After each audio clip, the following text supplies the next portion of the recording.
Hello, good morning everyone. एक बार फिर से जेएनसी के डिजिटल प्लेटफॉर्म पर आप सभी का हार्दिक स्वागत एंड अभिनंदन। और आज का जो अपना इंपॉर्टेंट टॉपिक रहने वाला है फंडामेंटल ऑफ नर्सिंग का, बहुत ही ज्यादा इंपॉर्टेंट और स्पेशल टॉपिक, जिसका नाम है नोजोकोमियल इन्फेक्शन। तो अपन इस टॉपिक के अंदर देखेंगे सर नोजोकोमियल इन्फेक्शन होता क्या है, नोजोकोमियल इन्फेक्शन के क्या क्या सोर्सेज होते हैं, कौन कौन से मोस्ट कॉमन टाइप्स होते हैं, और नोजोकोमियल इन्फेक्शन है उसको कैसे अपन प्रिवेंट कर सकते हैं। तो सबसे पहले बात करते हैं अपन नोजोकोमियल इन्फेक्शन। इसको अदर किस नाम से जाना जाता है, तो इसको हॉस्पिटल इन्फेक्शन या हॉस्पिटल एक्वायर्ड इन्फेक्शन के नाम से जाना जाता है। तो सबसे पहले स्टार्ट करते हैं सर नोजोकोमियल इन्फेक्शन।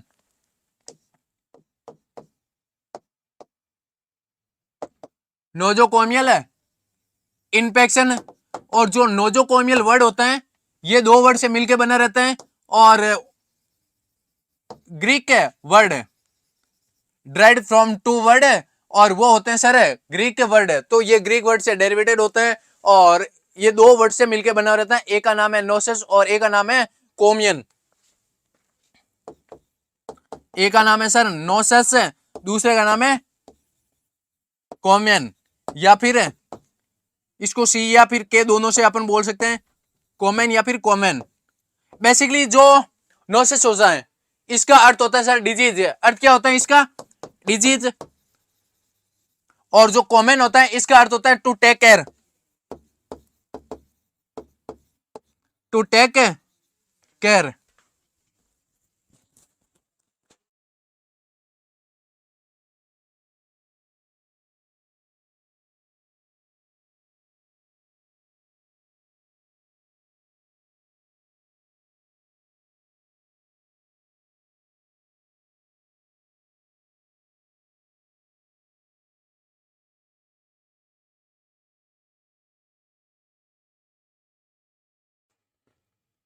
उसके बाद में अपन बात करते हैं सर नोजोकोमिल होते हैं, दो वर्ड से मिलकर बने रहते हैं, दोनों ग्रीक वर्ड होते हैं। एक होता है नोसिस, एक होता है कोमेन। और कोमेन का अर्थ होता है टू टेक केयर। केयर की वजह से जो डिजीज कंडीशन हो जाती है, इट मीन्स जो पेशेंट आता है हॉस्पिटल में कोई डिजीज कंडीशन लेके, अपने को क्या करना है, उस पेशेंट को ठीक करना है। लेकिन अपन कोई केयर दे रहे, केयर की वजह से कोई और डिजीज है डेवलप हो जाती है। जैसे मान लो पेशेंट आया है अपने पास, मान लो हार्ट फेलियर का, या फिर रेस्पिरेटरी कोई प्रॉब्लम थी उसे, लाइक अस्थमा थी, या उसे निमोनिया था, उसका पेशेंट आया है अपने पास, उसकी वजह से बॉडी के अंदर और ज्यादा कोई भी इंफेक्शन डेवलप हो जाना, उसे बोला जाता है सर नोजोकोमियल इंफेक्शन। उसके बाद में देखा जाता है सर नोजोकोमियल इंफेक्शन होता है ना, उसको और किस नाम से जाना जाता है, तो nosocomial infection also known as hospital associated infection, also known as hospital associated infection, या हॉस्पिटल केयर एसोसिएटेड इंफेक्शन भी बोला जाता है इसको। इसके अलावा इसको डायरेक्ट अपन हॉस्पिटल इंफेक्शन के नाम से भी जानते हैं, हॉस्पिटल इंफेक्शन भी बोल सकते हैं अपन इसको। इसके अलावा हॉस्पिटल एसोसिएटेड इंफेक्शन या फिर हॉस्पिटल केयर एसोसिएटेड इंफेक्शन भी बोला जाता है।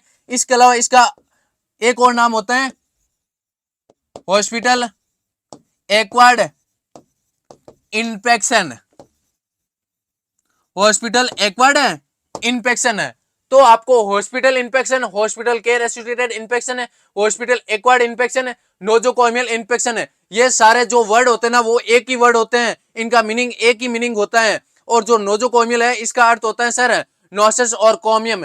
इट मीन्स अपन के कोई केयर देने की वजह से, टू टेक केयर की वजह से उस पेशेंट के अंदर डिजीज डेवलप हो जाना नोजोकोमियल इंफेक्शन है कहलाता है। उसके बाद में अपन बात करते हैं सर डेफिनेशन की।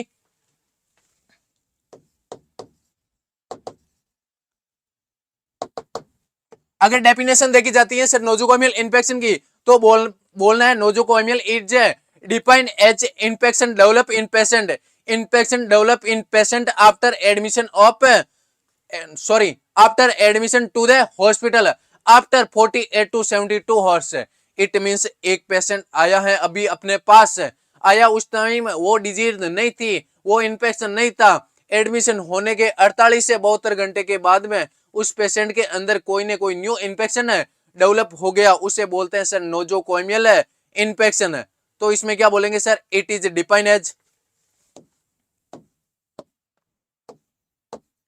It is defined as infection developed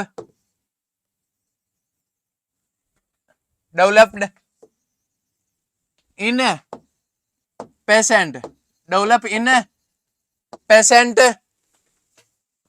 after admission to the hospital after admission to the hospital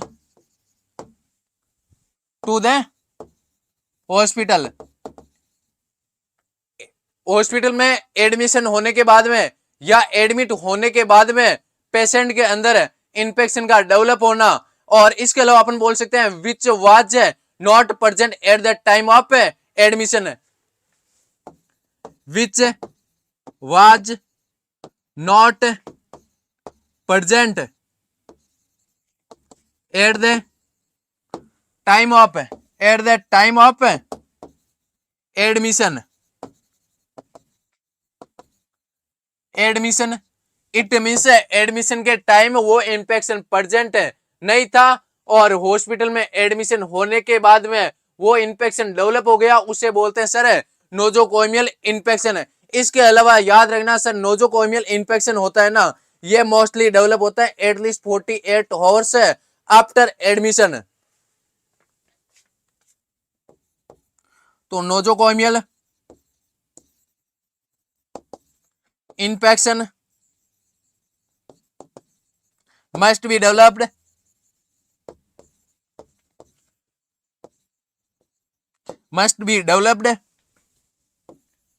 after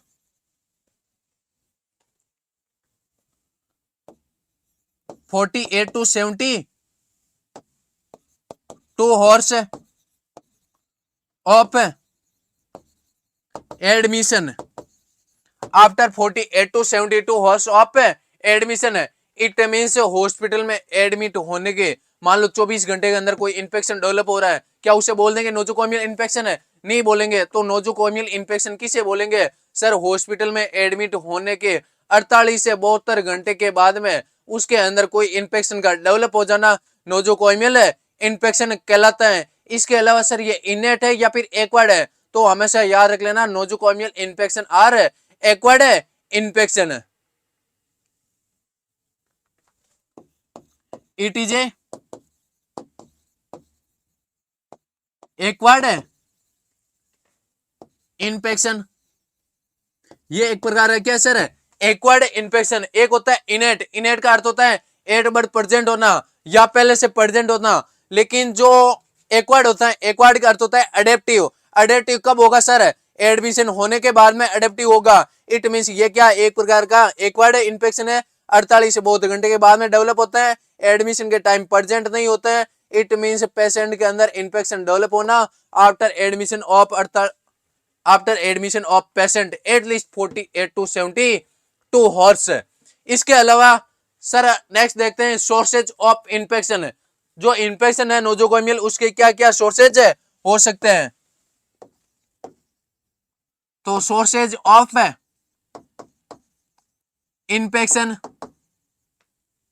अगर सोर्सेज ऑफ इन्फेक्शन की बात करते हैं ना, सबसे पहले इसका एक होता है एक्सोजीनस और एक होता है एंडोजीनस। तो एक्सोजीनस की बात करते हैं ना अपन, तो जो एक्सोजीनस होता है, एक्सो का अर्थ होता है आउटसाइड द बॉडी और आउटसाइड द बॉडी का अर्थ क्या होता है? From another patient. तो अनदर पेशेंट से अपन डायरेक्ट कांटेक्ट में जा रहे हैं तो उसकी वजह से फैल सकता है। इसके अलावा हॉस्पिटल का एनवायरनमेंट है उसकी वजह से फैल सकता है, या हॉस्पिटल में बहुत सारे स्टाफ है उनकी वजह से फैल सकता है। इट मीन्स खुद की प्रॉब्लम नहीं, किसी और की प्रॉब्लम की वजह से अपने अंदर इन्फेक्शन डेवलप हो जाना एक्सोजीनस कहलाते हैं। अगर इसके अंदर और भी टाइप की बात करें ना, तो सबसे पहले अपन बोलेंगे अनदर पर्सन की वजह से, अनदर पेशेंट की वजह से, सॉरी अनदर पेशेंट की वजह से फैलना। इसके अलावा from member of hospital staff, from member of hospital staff. Hospital staff है उसका सर कोई भी मेंबर है, मान लो रिसेप्शन पे ऊपर बैठने वाला या फिर जो सफाई करने वाले पियोन हो सकते हैं, वार्ड बॉय हो सकते हैं सर, इसके अलावा वार्ड गार्ड हो सकते हैं, उनकी वजह से कोई इन्फेक्शन फैल रहा है, वो आएगा सर एक्सोजीनस में। इसके अलावा पूछा जाता है तो आप बोल सकते हो sir from hospital environment. Environment में अपन का एयर हो सकती है, वाटर हो सकता है, या फिर खाना हो सकता है, फूड हो सकता है। From hospital environment.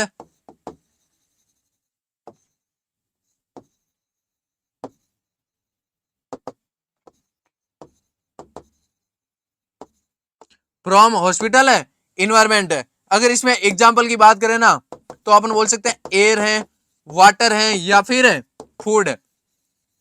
इनकी वजह से क्या हो सकता है, फैल सकता है। फ्रॉम हॉस्पिटल है इन्वायरमेंट। इसके अलावा सर इनामिनेटेड कोई भी ऑब्जेक्ट है, कोई भी इंस्ट्रूमेंट है, उनकी वजह से सर फैल सकता है। जैसे मान लो कैथेटर अपन ने फेंका तो कैथेटर मान लो इन्फेक्टेड था, उसकी वजह से फैल गया, ये एक्सोजीनस हुआ।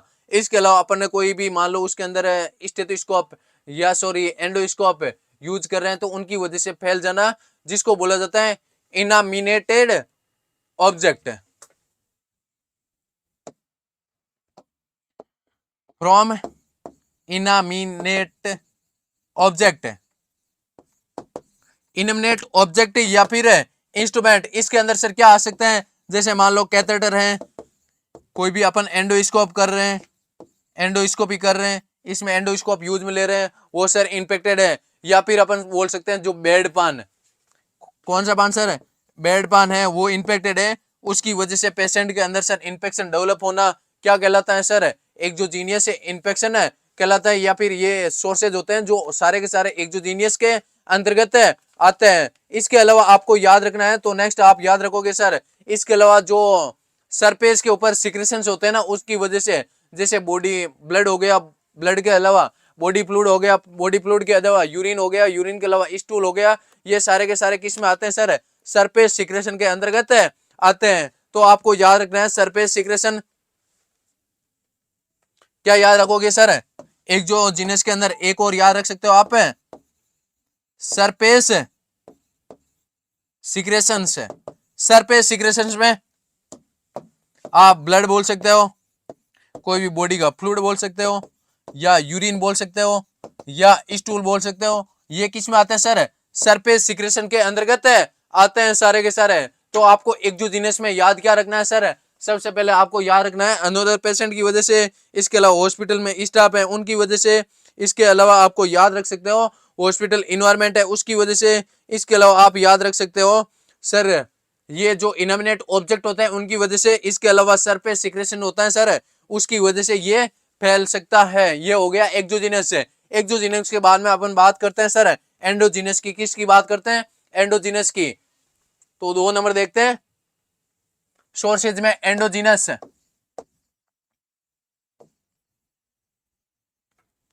अगर एंडोजीनस में अपन बात करते हैं ना तो सबसे पहले एंडोजीनस में क्या आ सकता है sir, due to during surgery या फिर कोई भी प्रोसीजर। मान लो अपने अंदर कोई भी प्रोसीजर हो रहा है, कोई भी सर्जरी हो रही है, उसकी वजह से सर फैलना, तो अपन बोलेंगे ड्यू टू ड्यूरिंग सर्जरी या फिर अदर प्रोसीजर या फिर इंस्ट्रूमेंटल मैनिपुलेटेशन। इट मीन से कोई भी सर्जरी करते हैं, कोई भी प्रोसीजर करते हैं, उसमें जो भी इंस्ट्रूमेंट यूज में हो रहे हैं उसकी वजह से फैलना एंडोजीनस के अंतर्गत आता है। तो बोलेंगे ड्यू टू ड्यूरिंग सर्जरी या फिर सर्जरी, कोई भी प्रोसीजर, या कोई भी इंस्ट्रूमेंटल मैनिपुलेटेशन। इसकी वजह से मान लो कोई भी इंस्ट्रूमेंटल है यूज में कर रहे हैं तो उसकी वजह से फैलना, या फिर कोई भी प्रोसीजर की वजह से फैलना, या फिर सर्जरी की वजह से फैलना, ये खुद की प्रॉब्लम है, खुद को खुद की वजह से होना है ना, तो ये एंडोजीनियस इन्फेक्शन के अंतर्गत आता है। या फिर इसका जो सोर्सेज होता है ना नोजोकोमियल इन्फेक्शन का, उसका सोर्सेज का अर्थ होता है self surgery procedure instrument, endogenous में आता है। तीसरा अपन बोल सकते हैं सर माइक्रो ऑर्गेनिज्म में या फिर पैथोजन। तीसरा क्या बोलेंगे सर, कोई भी पैथोजन या फिर माइक्रो ऑर्गेनिज्म, इसकी वजह से फैलना, इसमें अपन बोल सकते हैं एग्जाम्पल के तौर पर सर कोई भी मान लो बैक्टीरिया है या फिर वायरस है या कोई फंगई है या फिर प्रोटोजोआ, इनकी वजह से फैलना सर माइक्रो ऑर्गेनिज्म या फिर पैथोजन के अंतर्गत आते हैं। तो एक होते हैं माइक्रो ऑर्गेनिज्म, इसमें दो टाइप के हो सकते हैं, एक पैथोजेनिक एक नॉन पैथोजेनिक। पैथोजेनिक का अर्थ होता है जो अपने लिए हार्मफुल होते हैं, जैसे माइक्रो ऑर्गेनिज्म अपने दही के अंदर एक प्रेजेंट होता है माइक्रो ऑर्गेनिज्म, वो अपने लिए तो लाभदायक होता है, इसके अलावा पूरी अपनी बॉडी के अंदर प्रेजेंट होता है, जीआई ट्रैक्ट के अंदर प्रेजेंट होता है, ओरल कैविटी के अंदर प्रेजेंट होता है, इसके अलावा कोलन के अंदर होता है, स्मॉल इंटेस्टाइन के अंदर होता है, ये अपने लिए ना लाभदायक होते हैं, लेकिन आते किसमें सारे के सारे माइक्रो ऑर्गेनिज्म में आते हैं। तो याद रखना सारे के सारे माइक्रो ऑर्गेनिज्म अपने लिए लाभदायक या फिर हार्मफुल नहीं होते हैं, लेकिन जो पैथोजन होते हैं ना सारे के सारे अपने लिए नुकसानदायक होते हैं, चाहे बैक्टीरिया हो, चाहे वायरस हो, चाहे फंगई हो, चाहे प्रोटोजोआ हो। ये हो गए अपने सोर्सेज। सोर्सेज में अपन ने तीन पढ़ा, एक्सोजेनस, एंडोजेनस और पैथोजन। उसके बाद में mode of transmission MOT. MOT में अपन क्या बोलेंगे सर, मोड ऑफ ट्रांसमिशन बहुत सारे हो सकते हैं, सबसे पहले कॉन्टेक्ट है, उसके बाद में एयरबोर्न बोलेंगे, उसके बाद ओरल रूट, उसके बाद में सर पेरेंटल रूट है,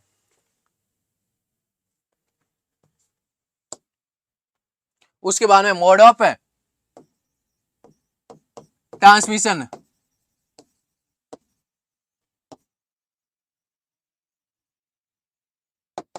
मोड ऑफ ट्रांसमिशन।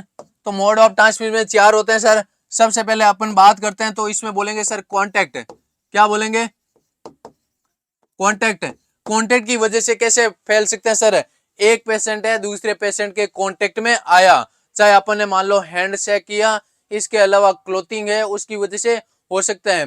तो कांटेक्ट विथ अनदर पर्सन, या फिर उसके क्लोथिंग है या फिर उसके हैंड से उनसे सेक किया या फिर स्टाफ है या फिर अटेंडेंस है, किसी से भी फैल सकते हैं। तो इसमें बोलेंगे मोड ऑफ ट्रांसमिशन में पहला कांटेक्ट है, तो ट्रांसमिशन ऑफ माइक्रो ऑर्गेनिज्म या फिर पैथोजन है में अकर से बाई, जैसे कांटेक्ट ऑफ हैंड या क्लोथिंग ऑफ हॉस्पिटल स्टाफ है, अटेंडेंस है या फिर अनदर है पर्सन।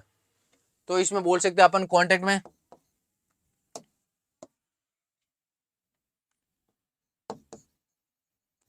ट्रांसमिशन ऑफ इन्फेक्शन, या फिर इसमें अच्छा वर्ड बोले तो अपन पैथोजन बोल सकते हैं, mode of transmission of pathogen या फिर इन्फेक्शन फ्रॉम अनदर पेशेंट या फिर स्टाफ बाई बाई डायरेक्ट या फिर indirect contact, like hand shake, अपने हैंड शेक किया उसकी वजह से फैल सकते हैं, या बोल सकते हैं क्लोथिंग या फिर any other object, any other object है, इनकी वजह से सर एक पर्सन से दूसरे पर्सन के अंदर इन्फेक्शन या पैथोजन का ट्रांसफर होना क्या कहलाता है सर, कॉन्टेक्ट के अंदर आता है मोड ऑफ ट्रांसमिशन। दूसरा अगर बात करते हैं अपन तो अपन बोल सकते हैं सर इसके अलावा, हाँ कोई भी एक पर्सन है या दो पेशेंट है ए और बी, मान लो एक पेशेंट अपन ने कोई भी इंस्ट्रूमेंटल सर्जरी की है, या जैसे मान लो लेप्रोस्कोपिक सर्जरी की है, लेप्रोस्कोप यूज किया है या फिर एंडोस्कोप यूज किया है या फिर ब्रोंकोस्कोप यूज किया है, वो का सेम अपन ने बी वाले पेशेंट के अंदर यूज कर दिया तो नहीं फैल सकता है सर, फैल सकता है। ऑब्जेक्ट इसमें लिख सकते हो आप एनी इंस्ट्रूमेंट की बोल सकते हो, एनी इंस्ट्रूमेंट की वजह से भी फैल सकना, जैसे मान लो एंडोस्कोप या फिर ब्रोंकोस्कोप है। तो एक पर्सन से दूसरे पर्सन के अंदर है फैलना कांटेक्ट के अंतर्गत आता है। अगर सेकंड बात करते हैं ना अपन तो बोलेंगे सर एयरबॉर्न।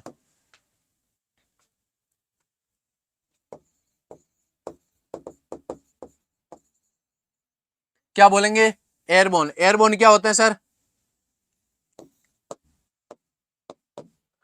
तो एयरबॉर्न के अंदर आपको याद रखना है सर, एक तो ड्रॉपलेट, इट मीन्स अपन ने कपिंग की, स्नीजिंग की, अपन की वजह से दूसरा पर्सन क्या हो गया सर, इन्फेक्टेड हो गया, दूसरे पर्सन के अंदर सर ये चला गया ना पैथोजन और उसको इन्फेक्टेड कर दिया। तो पहला अपन बोल सकते हैं एयरबोर्न के अंदर है ड्रॉपलेट, क्या बोलेंगे सर, एक तो ड्रॉपलेट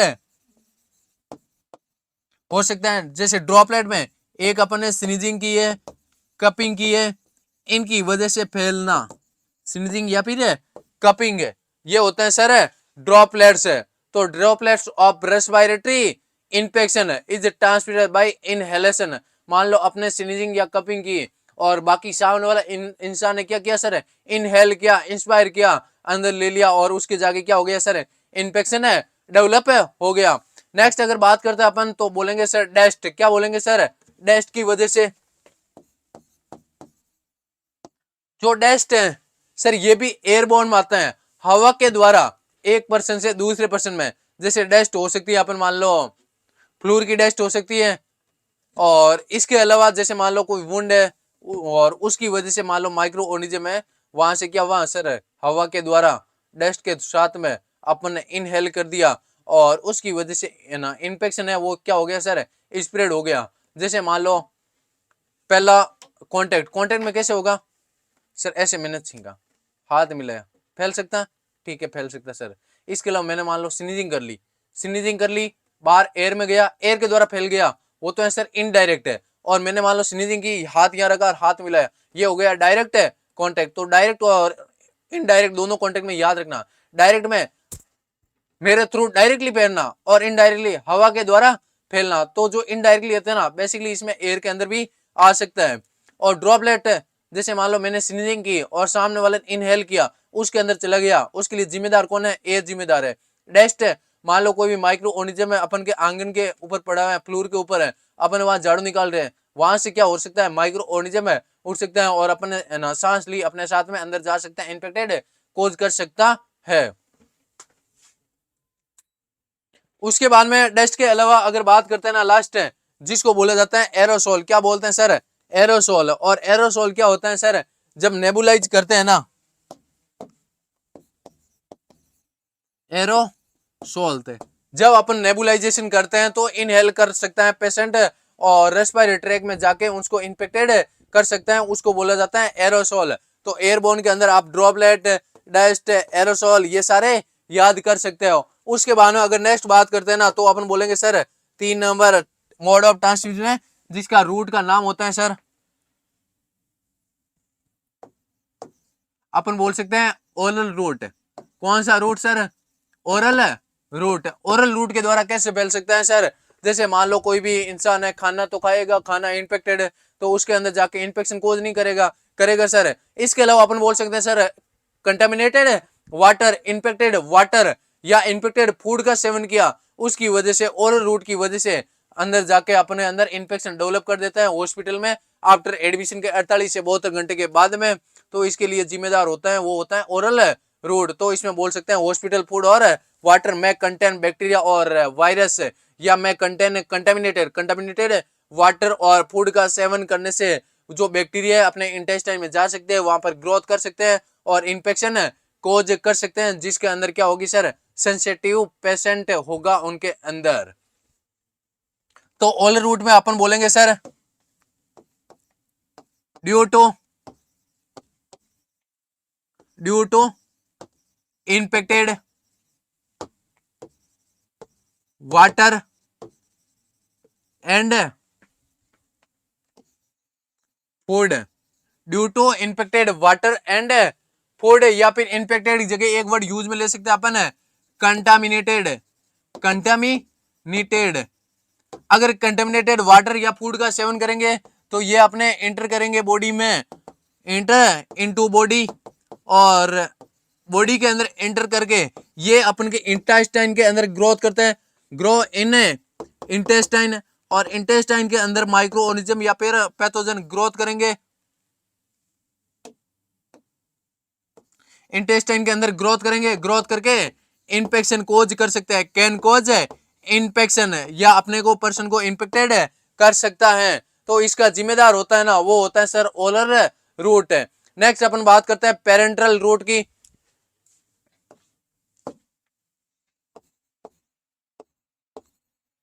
पेरेंट्रल रूट।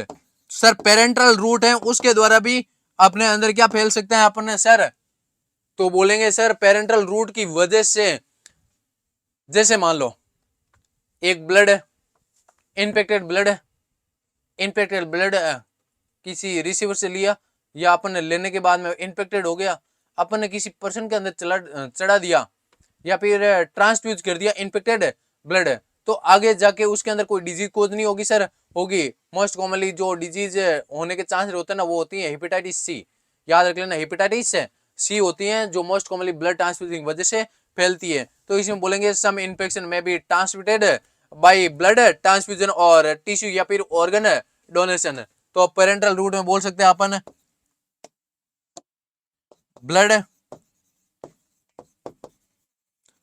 ट्रांसफ्यूजन या फिर ऑर्गन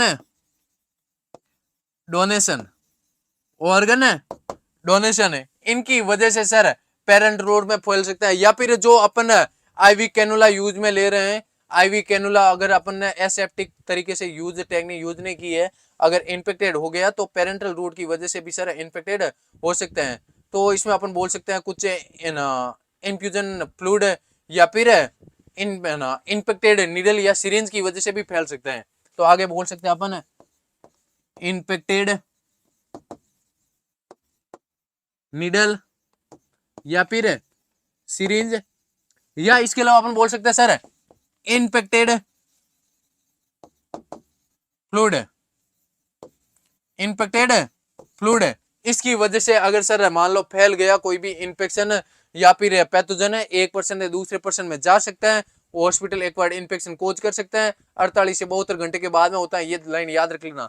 और ब्लड ट्रांसफ्यूजन की वजह से मोस्ट कॉमनली हेपेटाइटिस सी होने के चांसेस रहते हैं, फैलने के चांस रहते हैं। इसके अलावा HIV है, हेपेटाइटिस बी है, ये भी हो सकते हैं, हेपेटाइटिस बी HIV ये भी हो सकता है, लेकिन मोस्ट कॉमनली हेपेटाइटिस सी आपको क्या करना है सर, याद रखना है। तो अपन ने मोड ऑफ ट्रांसमिशन अगर बात करी, मोड ऑफ ट्रांसमिशन बात की ना, सबसे पहले कॉन्टेक्ट, दूसरा एयरबोर्न कॉन्टेक्ट में डायरेक्ट या फिर इनडायरेक्ट कॉन्टेक्ट हो सकता है, डायरेक्ट जैसे हैंड से किया वैसे, और इनडायरेक्ट जैसे अपन ने स्नीजिंग की, हवा में घूमता घूमता घूमता दूसरे पर्सन ने सांस ली उसके अंदर चला गया, ये हो गया सर इनडायरेक्ट है। उसके बाद एयरबोर्न में ड्रॉपलेट है, डस्ट है या फिर एरोसोल है, इनकी वजह से फैलना, ये आते हैं सारे के सारे एयरबोर्न में। इसके बाद में ओलर रूट और पेरेंट्रल रूट, ओलर रूट में सर जैसे मान लो वाटर है या फिर कंटामिनेटेड फूड है, उसकी वजह से पैथोजन का ट्रांसफर होना, वो आता है सर ओलर रूट में। इसके अलावा पेरेंटल रूट की बात करें ना, ब्लड ट्रांसफ्यूजन, ऑर्गन डोनेशन है, इन्फेक्टेड नीडल या सिरिंज का यूज करना या इन्फेक्टेड फ्लूइड का यूज करना, इसकी वजह से पेरेंटल रूट की वजह से एक पर्सन से दूसरे पर्सन में इन्फेक्शन या फिर पैथोजन जा सकता है। ब्लड ब्लड ट्रांसफ्यूजन की वजह से हेपेटाइटिस सी मोस्ट कॉमनली होने के चांसेस रहते हैं। उसके बाद में अगर बात करते हैं अपन मोस्ट कॉमनली कौन कौन से हॉस्पिटल केयर एसोसिएटेड इन्फेक्शन होते हैं, तो commonly hospital care associated infection या कॉमनली नोजोकोमियल इन्फेक्शन की बात करते हैं अपन नेक्स्ट।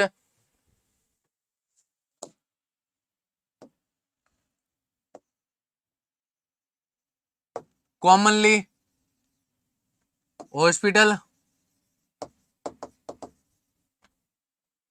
एक्वायर्ड इन्फेक्शन या फिर एसोसिएटेड इन्फेक्शन, कौन कौन से मोस्ट कॉमनली इन्फेक्शन रहते हैं हॉस्पिटल के अंदर। सबसे पहले आपको हेडिंग लगानी है, उसका नाम है sir UTI, UTI urinary track infection, urinary tract infection. जो यूटीआई होता है बहुत ज्यादा खतरनाक होता है, बहुत ज्यादा फैलने के चांसेस रहते हैं। तो अपन देखेंगे सर यूटीआई होता है ना, वो बेसिकली होता है क्या है अपन के,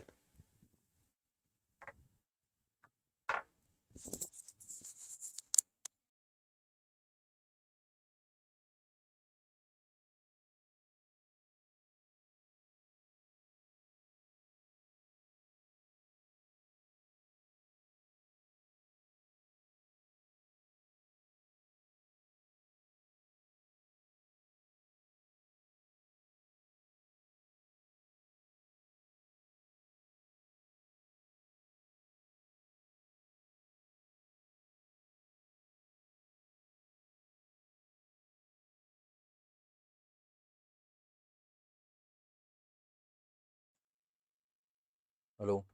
अगर अपन यूटीआई के बारे में बात करते हैं ना, तो जो यूटीआई होता है ये most commonly hospital acquired infection होता है। क्या होता है sir? Most commonly hospital acquired infection या फिर मोस्ट कॉमनली नोजोकोमियल इन्फेक्शन होता है। तो it is most commonly hospital infection.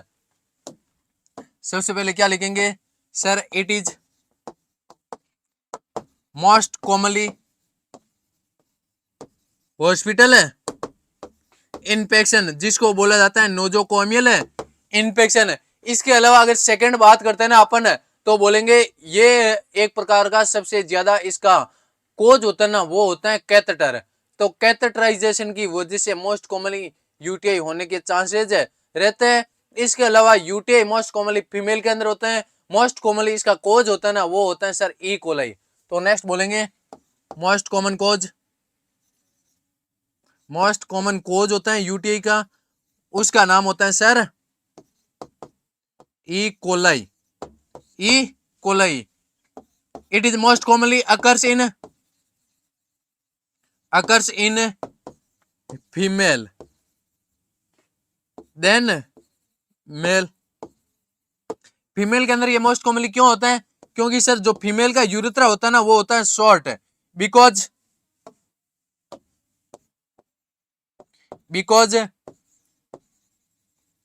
Female urethra short in length compare to female. अगर फीमेल के यूरेथ्रा की बात करें ना, ये होता है 4 सेंटीमीटर का, और मेल यूरेथ्रा की बात करते हैं ना, ये होता है सर 20 सेंटीमीटर का। तो फीमेल के अंदर ज्यादा होने के क्या रहते हैं सर? चांसेस रहती हैं या फिर प्रोबेबिलिटी रहती है। और ये मोस्ट कॉमनली फैलने के चांसेस रहता है ना, वो रहता है ड्यू टू कैथेटराइजेशन। किसकी वजह से sir? Catheterization. This is associated with catheterization. This is associated with catheterization. इसके अलावा अगर अपन बात करते हैं सर कैथेटर की वजह से यूटीआई होता है, तो उसे बोला जाता है catheter associated urinary track infection, जिसको बोला जाता है CAUTI कोटी। क्या बोलते हैं सर? CAUTI कोटी बोला जाता है। कोटी का अर्थ क्या होता है सर? कैथेटर की वजह से यूटीआई होना। किसकी वजह से यूटीआई होना सर? कैथेटर की वजह से यूटीआई होना। तो इसको बोलेंगे catheter associated urinary tract infection. क्या बोलेंगे sir? Catheter associated urinary track infection. Catheter की वजह से यूरिनरी ट्रैक इन्फेक्शन होना, ये क्या कहलाता है सर? कोटी कहलाता है। और इसके अलावा अगर यूटीआई को अगर प्रिवेंट करना है ना अपने को, मोस्ट कॉमनली यूटीआई की बात कर रहा हूँ, यूटीआई को प्रिवेंट करना है ना, तो अपन कोई भी प्रोसीजर करते हैं, लाइक जैसे मान लो अपन कैथेटर लगा रहे हैं, तो कैथेटर लगाते टाइम अपन को एसेप्टिक टेक्निक का यूज में लेना है। क्या करना sir? Catheter associated urinary track infection है, इसको अगर प्रिवेंट करना है या फिर कैथेटर की वजह से इन्फेक्शन होने के चांस रहते हैं, उसको प्रिवेंट करना है, तो अपन स्ट्रिक्ट एसेप्टिक टेक्निक यूज में लेते हैं ड्यूरिंग कैथेटराइजेशन। तो आगे क्या बोल सकते हैं सर? इट प्रिवेंटेड बाय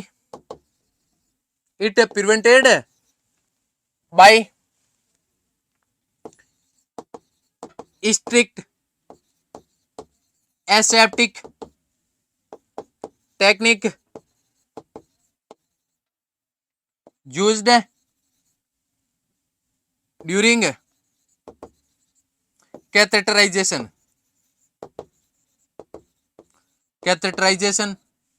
तो अगर कैथेटराइजेशन करते हैं ना, उस टाइम मोस्ट है ना अपन एसेप्टिक टेक्निक यूज में लेंगे, तो इस कोटी है इसको प्रिवेंट कर सकते हैं। क्या कर सकते हैं सर? प्रिवेंट कर सकते हैं। अगर जो कैथेटर एसोसिएटेड यूटीआई हो रहा है उसको प्रिवेंट करना है, तो एसेप्टिक टेक्निक का यूज में लेते हैं। उसके बाद में हाँ, इसमें एक बार वापस देख लेना सर, यूटीआई होता है यूरिनरी ट्रैक इन्फेक्शन होता है, और ये मोस्ट कॉमनली हॉस्पिटल इन्फेक्शन या फिर नोजोकोमियल इन्फेक्शन होने के चांसेस रहता है। और बेसिकली इसके अलावा कोई भी अपन कैथेटराइजेशन करते हैं तो उसकी वजह से होने के चांसेस रहते हैं। इसके अलावा कोई भी इंस्ट्रूमेंट अगर इंसर्ट करते हैं यूरिनरी ब्लैडर के अंदर या यूरेथ्रा के अंदर या फिर यूरेटस के अंदर तो उसकी वजह से भी होने के चांसेस रह सकते हैं। इसके अलावा कैथेटर की वजह से यूटीआई होता है, उसको बोला जाता है कोटिक catheter associated urinary tract infection. इसको प्रिवेंट करना है तो अपन स्ट्रिक्ट एसेप्टिक टेक्निक यूज में लेंगे ड्यूरिंग कैथेटराइजेशन के टाइम। लेकिन यूटीआई का मोस्ट कॉमन कोज होता है वो इकोलाई होता है और मोस्ट कॉमन ये फीमेल के अंदर होने के चांसेस रहते हैं, क्योंकि फीमेल का जो यूरेथ्रा होता है ना वो क्या होता है सर, शॉर्ट होता है। इस कारण मोस्ट कॉमनली ये फीमेल के अंदर होने के चांसेस ज्यादा रहते हैं। अगर अपन नेक्स्ट बात करते हैं ना सेकंड तो उसको बोला जाता है रेस्पिरेटरी इन्फेक्शन। क्या बोलते हैं सर, रेस्पिरेटरी इन्फेक्शन।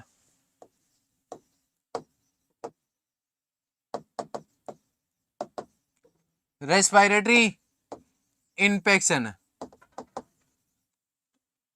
एक पर्सन आया हॉस्पिटल में, हॉस्पिटल में आना या तो एडमिट हुआ, आज मान लो एडमिट होने के कम से कम 48 घंटे तक कोई भी रेस्पिरेटरी प्रॉब्लम नहीं थी, नई रेस्पिरेटरी प्रॉब्लम लेके आया। लेकिन हॉस्पिटल अभी एडमिट हुआ, 2 दिन एडमिट रहा, आराम से सो रहा था, ठीक हो रहा था। लेकिन अपन ने देखा 48 बहुत घंटे के बाद में उससे थोड़ा सा कोल्ड हुआ, अपन ने चेक किया, उसके अंदर रेस्पिरेटरी इन्फेक्शन मिला, तो इसको यूटीआई की कैटेगरी, सॉरी इसको नोजोकोमियल इन्फेक्शन की कैटेगरी में रखते हैं।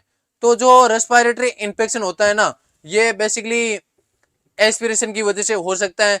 तो एस्पिरेशन इन अनकॉन्शियस पेशेंट या फिर पल्मोनरी वेंटिलेशन मोस्ट कॉमनली इसका लीडिंग कोज होता है नोजोकोमियल इन्फेक्शन का। बेसिकली इसमें रेस्पिरेटरी इन्फेक्शन के अंदर इसका रोल सबसे ज्यादा रहता है।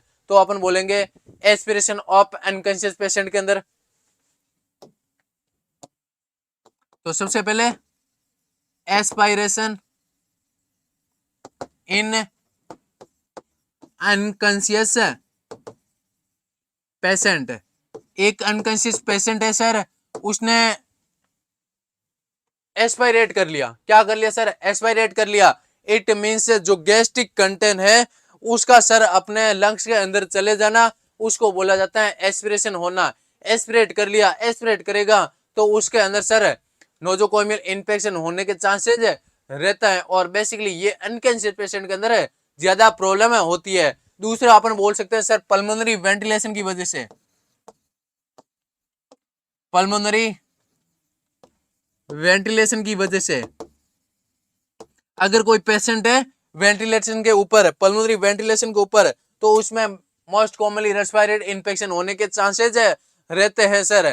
तो अगर एक होता है कि सर वेंटिलेशन की वजह से रेस्पिरेटरी इन्फेक्शन होता है, उसे क्या बोलते हैं, उसे बोला जाता है वेप। क्या बोलते हैं सर, वेप, VAP बोला जाता है।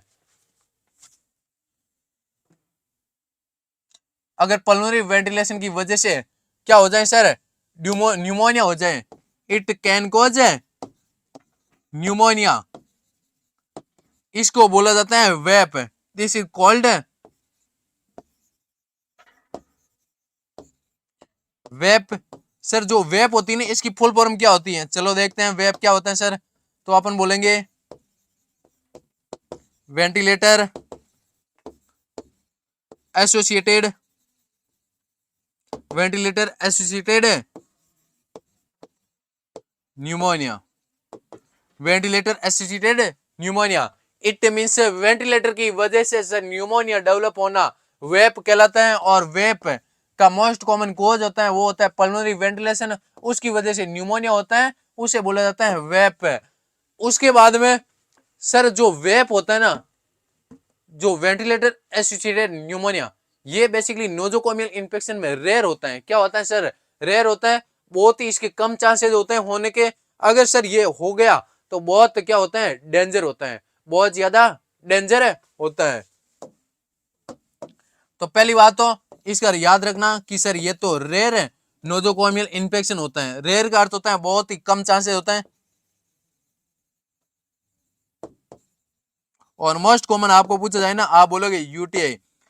रेयर या फिर डेंजर,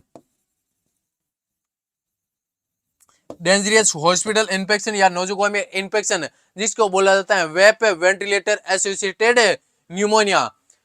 उसके बाद में अगर अपन बात करते हैं मोस्ट कॉमनली में इसमें तीसरा है ना, अगर ये जो हॉस्पिटल इन्फेक्शन या फिर नोजोकोमियल इन्फेक्शन है उसमें अपन यूटीआई यूरिनरी ट्रैक्ट इन्फेक्शन और रेस्पिरेटरी इन्फेक्शन के बाद में बात करते हैं wound and skin sepsis, sorry sepsis.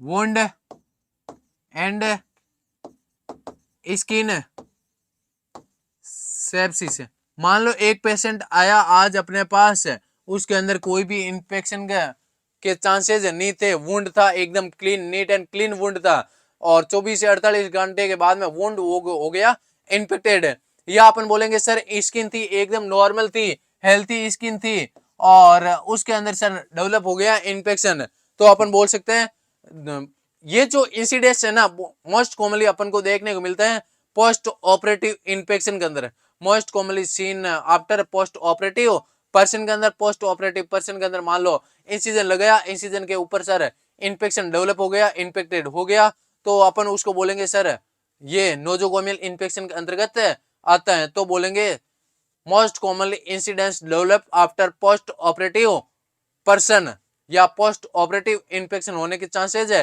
ज्यादा रहते हैं। और बेसिकली ये अल्डरली मींस जो ओल्ड एज वाले पर्सन होते हैं उसके अंदर मोस्ट कॉमनली होने के चांसेस रहते हैं। और जो वुंड इन्फेक्शन है ना ये सर्जरी के एक वीक के बाद में डेवलप होने के चांसेस है ज्यादा रहते हैं। तो इसमें क्या बोलेंगे, मोस्ट कॉमनली अकर्स इन एल्डरली पर्सन, इसके अलावा इट इज डेवलप्ड आफ्टर या फिर post operative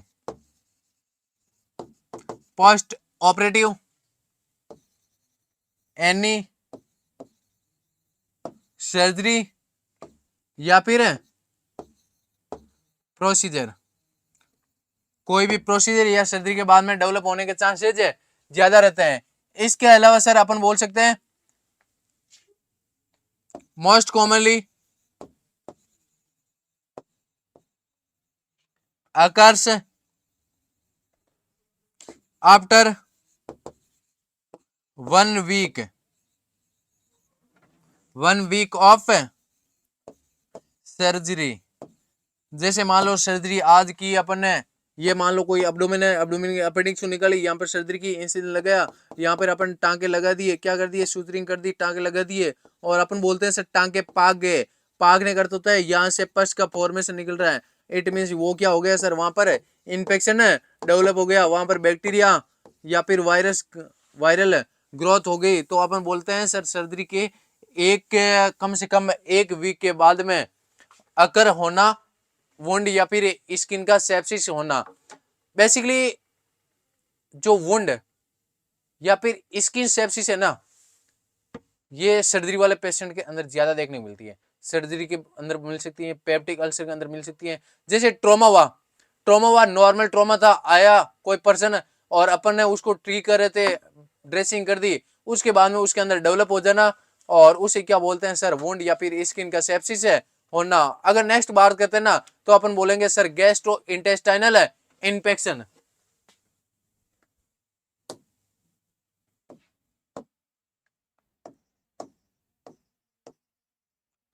gastro intestinal infection. Gastro intestinal infection की बात करते हैं ना वो पर्सन जो कंटामिनेटेड फूड या फूड पॉइजनिंग या फिर नियोनेटल सेप्टिसीमिया इसके अंदर आ सकता है सर। मान लो कोई पर्सन है जिसने एस्पिरेशन कर लिया, क्या कर लिया सर एस्पिरेशन कर लिया, और इसके अलावा अपन बोल सकते हैं सर एस्पिरेशन की वजह से बेसिकली अपन को आरटीआई देखने को मिलता है, रेस्पिरेटरी ट्रैक इन्फेक्शन मिलता है। लेकिन अगर मान लो पेशेंट के अंदर गैस्ट्रो इंटेस्टाइनल इन्फेक्शन हो गया, खास करके स्टोमक के अंदर एस्पिरेट करेगा तो हो सकता है यूटीआई आगे जाके डेवलप कर सकते हैं। तो gastro intestinal infection can cause UTI, sorry UTI भी कोज कर सकते हैं, इसके अलावा ये रेस्पिरेटरी ट्रैक इन्फेक्शन भी कोज कर सकते हैं। तो इसका होता है बेसिकली कॉमन कोज वो होता है फूड पॉइजनिंग।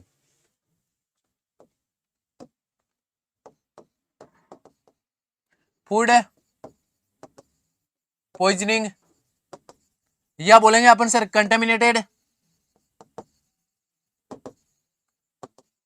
या फिर इन्फेक्टेड वाटर या फिर फूड।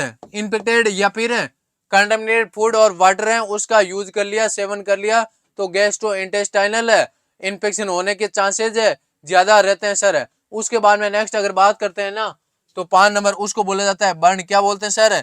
बर्न।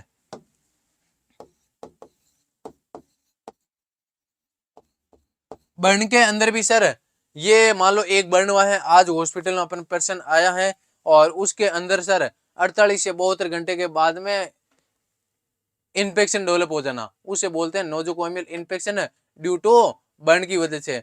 तो some infection responsible for hospital acquired infection in case of burn. तो बर्न की वजह से बहुत सारे मतलब जो पैथोजन है या फिर इन्फेक्शियस एजेंट है बॉडी के अंदर आ सकते हैं और कोज कर सकते हैं। उसमें बेसिकली एक स्टेप्रोफाइलोकोकस ओरियस होता है। कौन सा होता है सर? स्टेफाइलोकोकस ओरियस होता है। मोस्ट कॉमनली ये इन्फेक्टेड करने के चांसेस रहता है। तो some infection responsible for hospital acquired infection in case of burn. Burn की वजह से बहुत सारे पैथोजन होते हैं, बहुत सारे इन्फेक्शन होते हैं, रिस्पॉन्सिबल होते हैं हॉस्पिटल केयर इन्फेक्शन के, sorry hospital care associated infection के लिए। Some infection is responsible for nosocomial infection, nosocomial infection in case of burn है। अगर एग्जाम्पल की बात करते हैं ना, स्टेफाइलोकोकस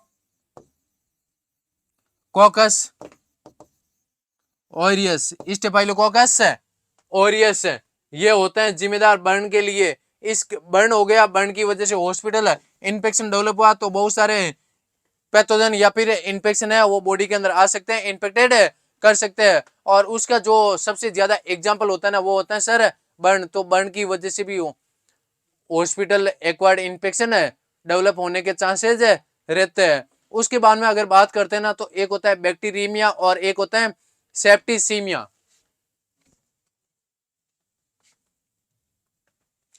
6 नंबर बात करते हैं, एक होता है बैक्टीरियमिया, एक होता है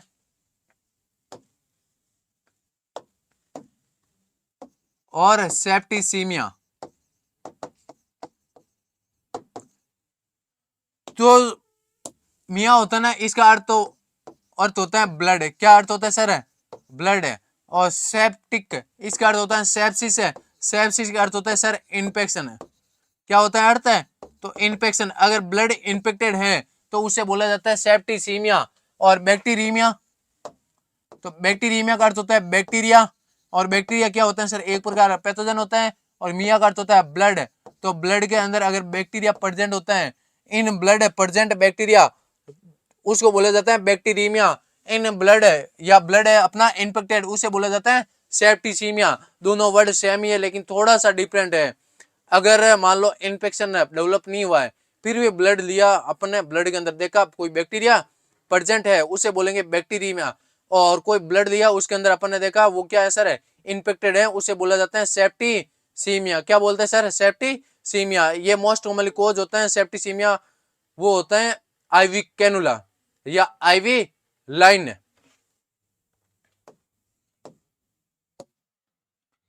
आगे बोलेंगे most commonly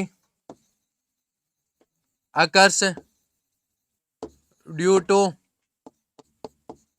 ivy line. IV line में अगर बात करते हैं ना अपन, तो बोल सकते हैं सर आईवी कैनुला, अगर किसी पर्सन के अंदर आईवी कैनुला लगा रखा है तो उसकी वजह से सर जो अपना ब्लड है वो इन्फेक्टेड होने के चांसेज ज्यादा रहते हैं, इन्फेक्शन होने के चांसेज ज्यादा रखते हैं। अगर इसको प्रिवेंट करना है तो अपन कोई भी आईवी लाइन लगाते हैं उस टाइम अपन को एसेप्टिक टेक्निक यूज में लेनी है।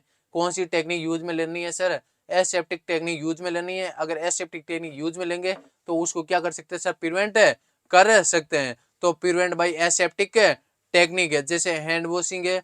मान लो अपन कोई भी ग्लव्स सॉरी आईवी कैनूल लगा रहे हैं तो उस टाइम या तो अपन मान लो ग्लव्स पहनेंगे या फिर अच्छे से हैंड वॉशिंग करेंगे, उसके बाद में अपन यूज में ले सकते हैं या फिर कैनुला लगा सकते हैं। उससे अपन प्रिवेंट कर सकते हैं सेप्टिसीमिया या फिर बैक्टीरियमिया को।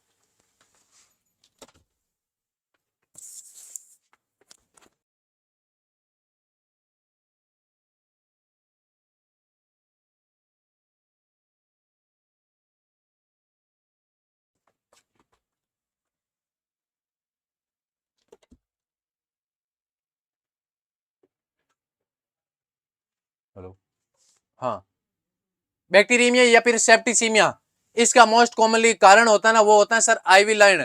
और अगर इसको प्रिवेंट करना है तो अपन बोलेंगे this is prevented by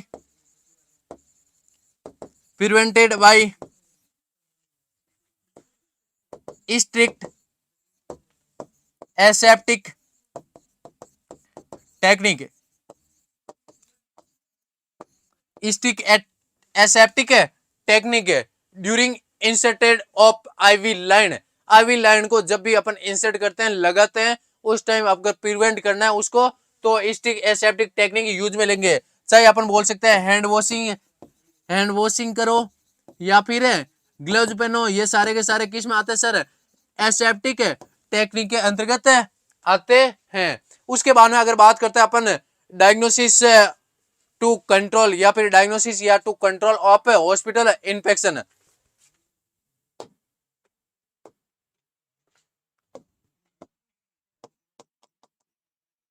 diagnosis या फिर कंट्रोल, सबसे पहले अपन बोलेंगे सर इसका एग्जामिनेशन करेंगे, उसको बोला जाता है sir direct smear examination test. Direct smear examination. उसके बाद में blood culture and sensitivity test. Blood culture and sensitive test, sensitivity test अपन कर सकते हैं। इसके अलावा sir urine culture and sensitive test या सेंसिटिविटी टेस्ट यूज में ले सकते हैं। इसके अलावा बहुत सारे ब्लड टेस्ट होते हैं। ब्लड टेस्ट में अपन सीबीसी कर सकते हैं। सीबीसी के अंदर अपन आरबीसी है, डब्ल्यूबीसी है, इसके अलावा प्लेटलेट है, इनको भी एसेस कर सकते हैं, इनके लेवल देख सकते हैं। डब्ल्यूबीसी में खास करके न्यूट्रोफिल देखेंगे, इसके अलावा मोनोसाइट देखेंगे, इसके अलावा इसिनोफिल देखेंगे। न्यूट्रोफिल बढ़ी हुई है तो एक्यूट इन्फेक्शन को इंडिकेट करती है, मोनोसाइट बढ़ी हुई है क्रोनिक इन्फेक्शन को इंडिकेट करती है, इसिनोफिल बढ़ी हुई है तो एलर्जिक इन्फेक्शन को इंडिकेट करती है। इसके अलावा सर एक और टेस्ट होता है जिसका नाम होता है सीआरपी। ईएसआर और सीआरपी भी एसेस कर सकते हैं। बेसिक सीआरपी होती है ये नॉर्मल 6 mg पर डीएल से कम होती है, उससे ज्यादा होती है, इन्फेक्शन को इंडिकेट करती है। डायरेक्ट स्मीयर एग्जामिनेशन है, ब्लड का सैंपल लेंगे माइक्रोस्कोपी की सहायता से उसको असेस करेंगे। दूसरा blood culture and sensitivity test. Blood culture में अर्थ क्या होता है सर? कोई भी सैंपल होता है, सैंपल के अंदर कौन सा पैथोजन प्रेजेंट है, पैथोजन को आइडेंटिफाई करना, माइक्रो ऑर्गेनिज्म को आइडेंटिफाई करना कल्चर कहलाता है। सेंसिटिव का अर्थ होता है सर जो पैथोजन है उसको ठीक करने के लिए ये मेडिसिन का पता लगाना जिसकी वजह से सर पैथोजन किल हो सकते हैं, तो इसका काम तो होता है कल्चर का, तो पैथोजन का पता लगाना। और सेंसिटिव का काम होता है किस ड्रग की वजह से वो पैथोजन है डेथ होता। ये है ना ब्लड और यूरिन दोनों में कर सकते हैं। इसके अलावा सीबीसी कर सकते हैं, सीआरपी कर सकते हैं। ये अगर डायग्नोसिस हो गया तो डायग्नोसिस के बाद में अपन देखते हैं इसका प्रिवेंशन। क्या देखते हैं सर? प्रिवेंशन या फिर role of nurse to prevent nosocomial infection.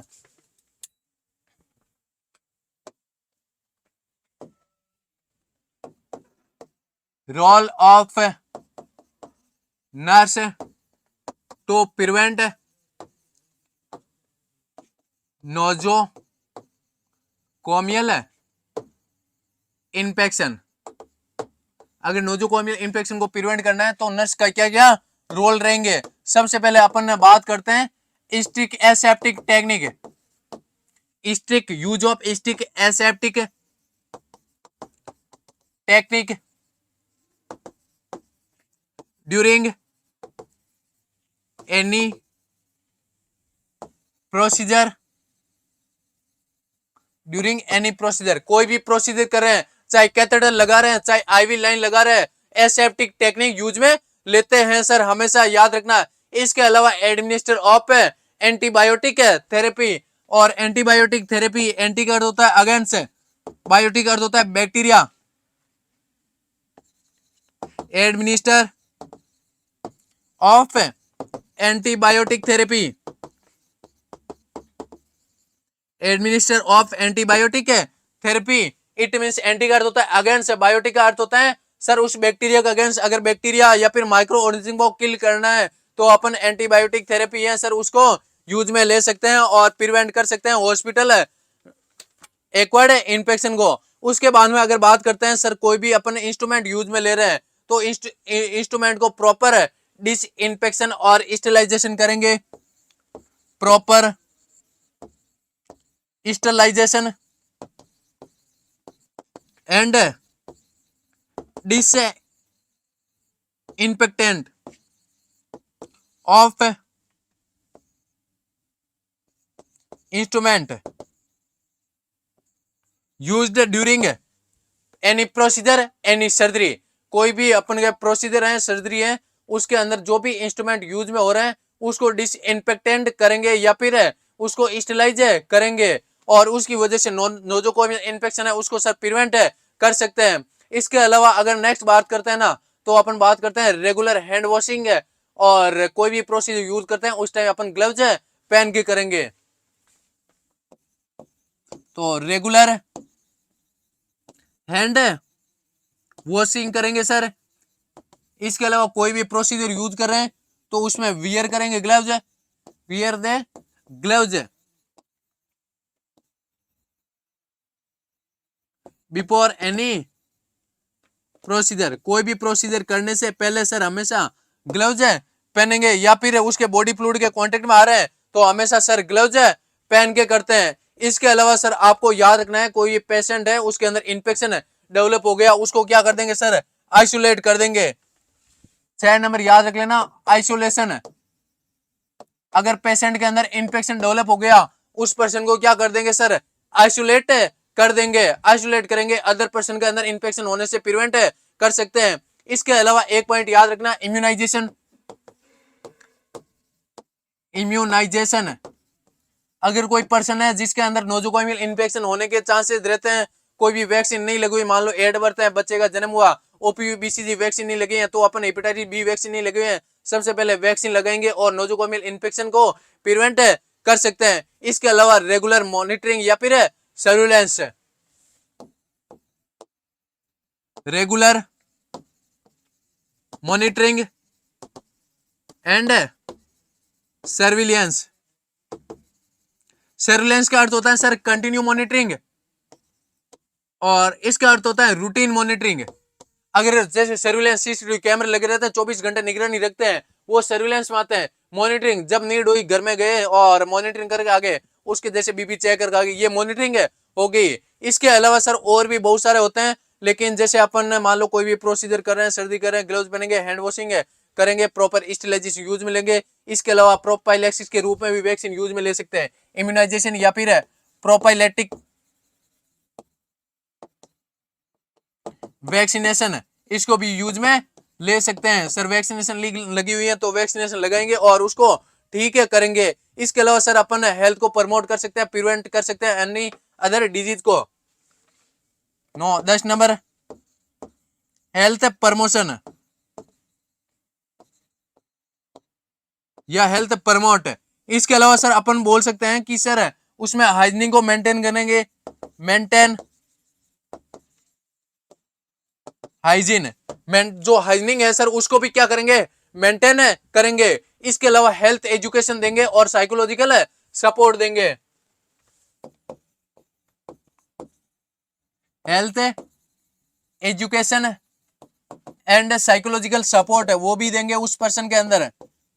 Psychological support है, वो ज्यादा डर रहे हैं अभी क्या होगा, एंजाइटी कर रहे हैं, तो साइकोलॉजिकल सपोर्ट या इमोशनल सपोर्ट है उसे देते हैं। हेल्थ को एजुकेट करते हैं, आपको ये खाना है ये नहीं खाना है, आपको कब किससे दूर रहना है, कैसे क्या करना है, तो सारे के सारे अपन उसमें हेल्थ एजुकेट करते हैं, चाहे वो पेशेंट हो, चाहे फैमिली मेंबर हो, चाहे रिलेटिव हो। इसके अलावा प्रॉपर अपन बोल सकते हैं इन्वेस्टिगेशन, प्रॉपर इन्वेस्टिगेशन के लिए क्या करेंगे सर, एडवाइज करेंगे। हॉस्पिटल आ गया, इन्फेक्शन डेवलप हो गया, ठीक है सर मैं घर जा रहा हूँ, घर क्यों जा रहे हो भाई, इन्फेक्शन डेवलप हो गया, हॉस्पिटल रुको तो ठीक हो गया, इन्वेस्टिगेशन कराओगे तो ठीक हो गए ना। इसके अलावा अपन बोल सकते हैं सर उसके अंदर जो प्रॉपर डाइट देंगे या फिर न्यूट्रिशनल डाइट देंगे, न्यूट्रिशनल डाइट देंगे। तो ये कुछ टेक्निक है या जो रोल ऑफ नर्स के हैं, इनकी वजह से अपन नोजोकोमियल इन्फेक्शन को प्रिवेंट कर सकते हैं, चाहे एसेप्टिक टेक्निक हो, हैंड वॉशिंग हो, ग्लव्स हो, इसके अलावा इन्वेस्टिगेशन करवाना हो, वैक्सीनेशन हो, इसके अलावा इम्यूनाइजेशन हो, इसके अलावा रेगुलर मॉनिटरिंग और सर्विलेंस है, इसके अलावा हेल्थ को प्रमोट करना है, इसके अलावा डाइट का ध्यान रखना है, एजुकेट करना है, इसके अलावा साइकोलॉजिकल सपोर्ट देना है। तो इन सारी बातों का ध्यान रखना है। तो अपन ने पढ़ा नोजोकोमियल इन्फेक्शन, उसकी डेफिनेशन, उसके बाद सोर्सेज, उसके बाद मोड ऑफ ट्रांसमिशन, उसके बाद कॉमन कौन कौन से होते हैं, उसके बाद में इसका रोल ऑफ नर्स, उससे पहले डायग्नोसिस है। तो thank you so much everyone, बने रहे जेएनसी जोधपुर के साथ में। एक बार फिर से थैंक यू सभी को।